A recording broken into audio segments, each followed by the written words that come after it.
जानेंगे कि आर्थिक गतिविधियां कितने प्रकार की होती हैं और समझेंगे उन्हें उदाहरणों के माध्यम से। तो चलिए एक गांव की इस कहानी के माध्यम से समझते हैं इस अवधारणा को।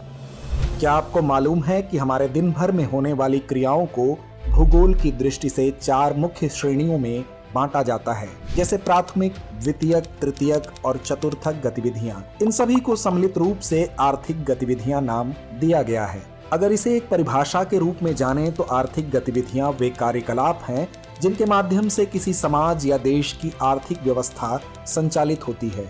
इनमें उत्पादन, वितरण, विनिमय और उपभोग जैसी प्रक्रियाएं शामिल होती हैं और इनका मुख्य उद्देश्य मानवीय आवश्यकताओं और इच्छाओं की पूर्ति करना होता है। चलिए इसे और अच्छे से समझने के लिए आपको एक गांव की यात्रा पर ले चलते हैं। गांव का नाम है बुदबुदा।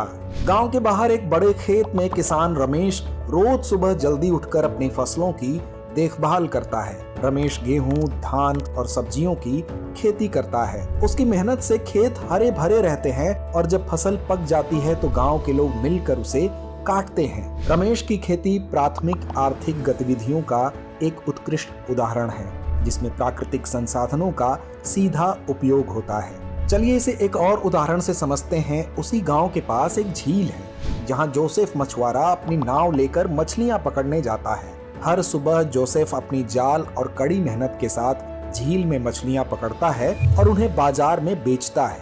यह मछली पालन भी एक प्रमुख प्राथमिक आर्थिक गतिविधि है। इसके अलावा वन्य उत्पाद और खनन भी प्राथमिक क्षेत्र के उदाहरण हैं। प्राथमिक गतिविधियों में लगे लोगों को रेड कॉलर श्रमिक कहा जाता है। अब बात करते हैं द्वितीयक गतिविधियों के बारे में। गांव की एक प्रतिभाशाली महिला चांदनी एक छोटी सी फैक्ट्री चलाती है जहां वह कपड़े सिलती है। चांदनी के पास एक सिलाई मशीन है जिससे वह सुंदर कपड़े बनाती है। वह स्थानीय बाजार में कपड़े बेचती है और अपने परिवार की आर्थिक स्थिति में सुधार करती है। चांदनी का काम द्वितीयक आर्थिक गतिविधियों का हिस्सा है, जहां कच्चे माल को उपयोगी वस्तुओं में बदला जाता है।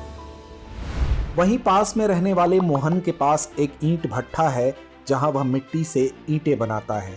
गांव में नए घरों और स्कूलों के निर्माण के लिए मोहन की ईंटों की बड़ी मांग है।